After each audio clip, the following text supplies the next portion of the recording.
That's why I requested you to settle the debt.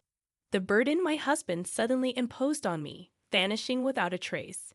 No matter how persistently I tried to reach him, there was absolute silence. Now, I'm left wondering what to do, facing an insurmountable debt. Fortunately, in my moments of despair, there was someone by my side offering encouragement. My dear daughter. Mom, cheer up, echoed the soothing voice of my beloved daughter. My name is Kate, 35 years old, juggling part-time work and homemaking. My husband, Rogan, and I, along with our daughter, make up our family of 3. I met Rogan at a mixer, a casual event I attended just to fill the numbers. Despite my nervousness, Rogan took the initiative to strike up a conversation, effortlessly lightening the atmosphere. Before long, we connected and decided to exchange contact information. As our communication deepened, a special bond blossomed between us. Unexpectedly, we started dating, a twist I shared with my older sister Talia after our first date. To my surprise, Talia burst into laughter, commenting, "I never thought you'd choose a boyfriend from a mixer." She assumed I'd find someone through work. Talia, enjoying her single life, didn't seem eager for a relationship. Fast forward a few years and Rogan and I got married. Talia congratulated us on our new life together. Our early days of marriage were filled with joy. Rogan's proposal and our move to a new apartment marked the beginning of our life as a married couple. Although our different work hours meant we seldom returned home together, we cherished the time spent dining, sleeping, and enjoying our days off together. This routine brought a new joy to our lives, and a few months later, we were blessed with the birth of our adorable daughter, Rhea. The emotional impact of Rhea's birth was profound, and I felt like I had found true happiness. Our families showered us with congratulatory gifts, celebrating this new addition. I resigned from my job to dedicate myself fully to my family and Rogan, always considerate, helped with housework and childcare. However, a few years later, regret began to seep into my heart. Rogan, after resigning from his job due to issues with a new superior, failed to communicate this significant decision to me beforehand. While I empathized with the challenges he faced at work, the abruptness of his resignation left me concerned, especially since our family relied on his income. The absence of any discussion or consultation added to my distress. That was so sudden. Have you already thought about your next job? I questioned him, grappling with the unforeseen turn of events. Yeah, don't worry. I'll figure something out. Rogan's vague response failed to ease my concerns. However, it seemed the only option now was to trust him. Fortunately, Rogan quickly secured a new job, a relief for both of us. I also considered working, but since Rhea is still young, I want to be there for her at home. Is everything okay at the new workplace? Have you settled in? I inquired, attempting to gauge his well-being. Yeah, somehow. Did something happen? Are you not getting along with your boss or colleagues? I persisted. I told you I'm fine. Don't worry too much. Look, I'll take care of Rhea, so you go and take a bath. Really, thank you, he responded. Though he seemed different than usual, I refrained from prying further and handed Rhea to him before heading to the bath. A few days later, Rogan returned home looking dejected. As I tried to inquire about what had happened, memories of his abrupt resignation flashed through my mind. Did he quit his job again within such a short period? I quit my job. I just couldn't get along with the people there. I couldn't stand being constantly directed by someone much younger than me. I just couldn't bear it anymore, he explained. I see, but we'll get through this. We'll find another job. I'll help in any way I can. Suddenly, Rogan's expression changed, and he raised his voice at me. Hey, what's with that look? You don't like that I quit?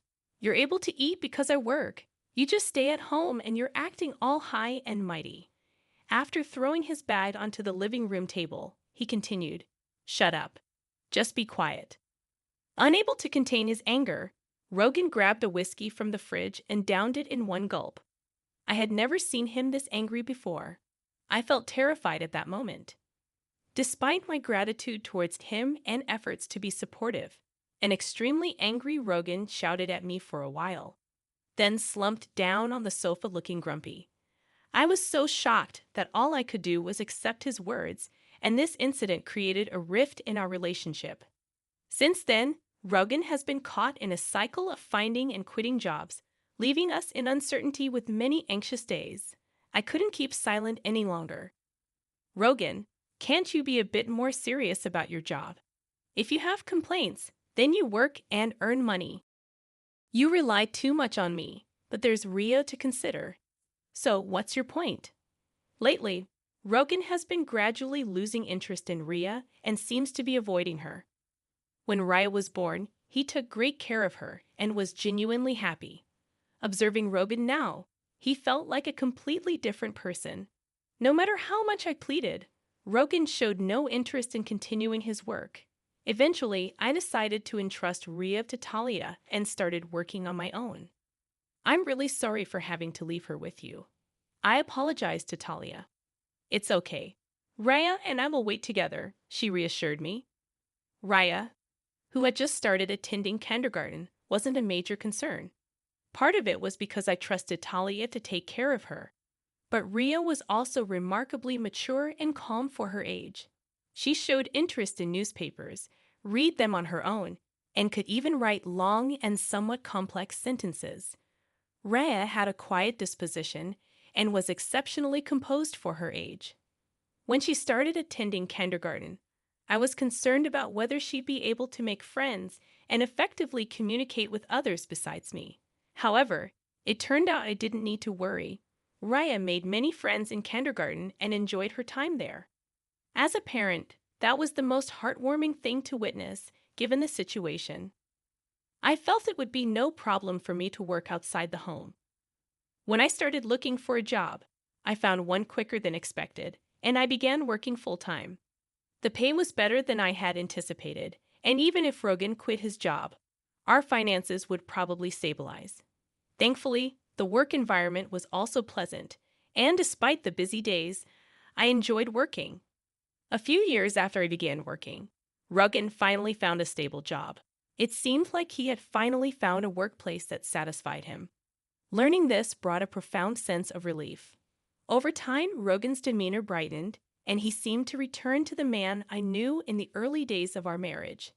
He became considerate of the challenges I faced juggling work and family, often asking, "Has it been tough? Aren't you tired?" I was a bit taken aback by this transformation. Perhaps job stability had given Rogan peace of mind. Raina was growing up healthily, and Rogan started acting like a caring father to her once again. Seeing Raya play joyfully with Rogan always warmed my heart. Still, the thought of returning to the way things were before made me anxious about leaving my job. Therefore, I continued to rely on Talia for childcare. "How's Raya? Is she looking well?" I would ask Talia. "Don't worry. She's playing happily," she reassured me. If Ria was doing well, I could be at ease.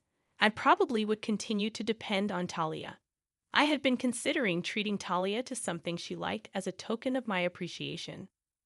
Several years went by, and Ria was now in the 3rd grade of elementary school. She attended school every day with great enthusiasm.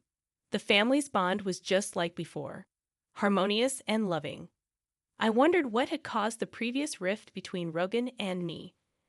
Our home life felt so stable, almost as if the past problems had been forgotten. Then, one day, Rogan made a suggestion. "Ever think about getting a new car?" I was taken aback. "A new car?" "Yeah, our current car is good, but I think it's reaching the end of its life. If it's becoming a hassle to maintain, indeed the car we were using had been purchased quite a while ago. Over the years, issues increased, and the repair costs started to pile up. You might be right. Maybe we should consider a new car." "Yes, I knew you'd agree.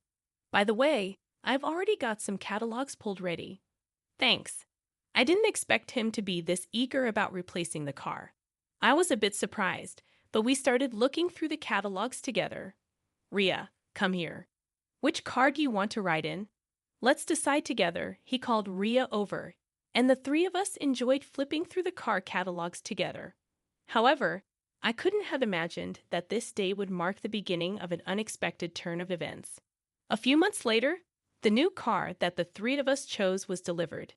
The car we bought was a brand new model costing over $155,000. The loan was under my name. Generally, people would expect Rogan's name on the loan, but considering his unstable work history, we were concerned about being rejected. I was determined to work even harder from now on and pay off the loan. I was sure Rogan felt the same way, that's what I believed. But my hopes were shattered in an instant. Rogan stopped coming home. He disappeared along with the newly purchased car. Could it be that Rogan got involved in some kind of trouble? What should I do? At that moment, my cell phone rang. The call was from Rogan. "Hello, Rogan. Where are you? What are you doing?" Out of concern, my voice raised unintentionally. "Hey, calm down. But you disappeared all of a sudden, and the new car is gone. What happened? Did you get caught up in some trouble?" I tried to convey how I had worried every day until then, but Rogan laughed at my concerns and said something unbelievable. "Actually, I found a new lover. She's more important to me than you." "What? What do you mean? Let me be clear. I've fallen in love with someone else.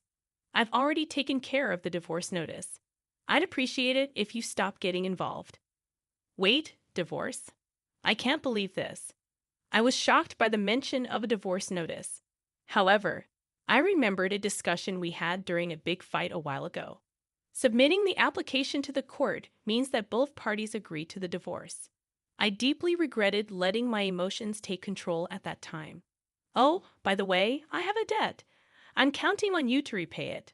"What? How much debt are we talking about?"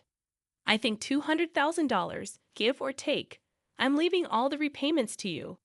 With those words, Rogan abruptly hung up the phone. I never thought something like this would happen to me. Were all of his kind smiles in the past just lies? As these thoughts crossed my mind, I could feel the strength drain from my body. "Mom, what happened?" As I slumped to the floor, Raya rushed over, looking concerned. "It's okay, honey. Thank you." I tried to put on a brave face, but inside, I was filled with anxiety. How will I manage our life now with such a massive debt looming over us? The thought of the $200,000 made me feel suffocated. On top of that, there was still the car loan to think about. In a state of panic, I decided to check my bank balance, searching everywhere. Closet, drawers, kitchen, bedroom. But my ATM card was nowhere to be found. Frantically, I launched my bank app on my smartphone. And to my horror, the account balance had significantly decreased. I had no memory of withdrawing such an amount, and the only suspect was Rogan. Trying to contact him proved futile, and with my mind going blank, I thought I should focus on earning money. I chose to keep this a secret from Talia and young Riev to avoid unnecessary worry. A few weeks after Rogan disappeared, I lost consciousness at work. Upon waking up, I found myself in a hospital bed, where Talia and Ria revealed they knew about Rogan and my deteriorating health. Raya had overheard Rogan's phone call, and Talia, surprisingly furious, wanted to locate Rogan to make him repay the debt and medical bills. However, Rogan's whereabouts remained unknown. When I was discharged, I fell down, fearing Talia's reprimand for letting her know. Various tests revealed my poor health was due to cancer, still in the early stages with hope for recovery through surgery. Though the surgery went well, returning to work immediately seemed impossible due to mounting medical bills and no savings. During these challenging times, Talia and Ria became my pillars of support. Talia tried to locate Rogan, and when she discovered he was working in the same building, they hatched a plan to get back the car that was under my name. As we prepared to confront Rogan, Talia stopped me, emphasizing the need for a solid plan. Raya reassured me that everything was set up, and a month later, while at Talia's house, a sudden call from Rogan came in. After ignoring it initially, I gathered my courage and answered. In a frantic voice, Rogan pleaded for help, claiming he was about to be arrested. He shared his location and quickly ended the call. Talia and Rhea then revealed the turn of events. They had reported the car as stolen, a move aimed at compelling Rogan to confront the consequences. Filled with gratitude, Rhea blushed, and the mystery of their plan became clear. I expressed my gratitude to Talia and Rhea and hurried to the park where Rogan was waiting. The specified park was surprisingly close to my home, and when we arrived, we found police officers interrogating Rogan about something. After explaining the situation to the officers and having them leave, Rogan ushered us into his car and began narrating the events that led to this. Inside the car, a confident-looking woman named Lily sat boldly in the passenger seat, staring at us with a cold gaze.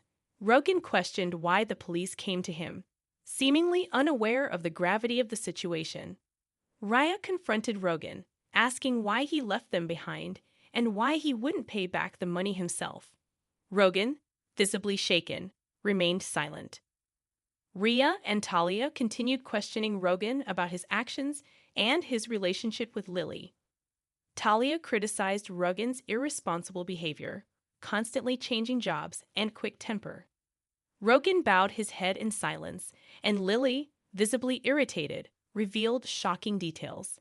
Rogan had borrowed $200,000 in his wife's name for expensive luxury gifts for Lily. Rhea questioned Lily about her pregnancy, and Talia noticed an inconsistency in the timeline. Lily revealed that the child wasn't Rogan's and admitted to keeping it a secret to avoid further involvement with him. The tension increased, and Talia took charge, threatening to call the police for the criminal acts committed. Ignoring Rogan and Lily's pleas, Talia instructed me to contact the police. Legal actions were taken, and Rogan and Lily faced consequences, including compensation payments, repaying the debt, and child support. Despite attempts to reduce payments through lawyers, a secret recording made by Rhea served as evidence denying their requests. In the end, Rogan and Lily didn't go to prison but had to shoulder responsibilities. Rhea and I now live with Talia, and the car was safely returned. Rogan is somehow managing the debt, and the presence of Talia and Rhea played a significant role in resolving the situation. Grateful for their support, I look forward to a peaceful life with the two of them, working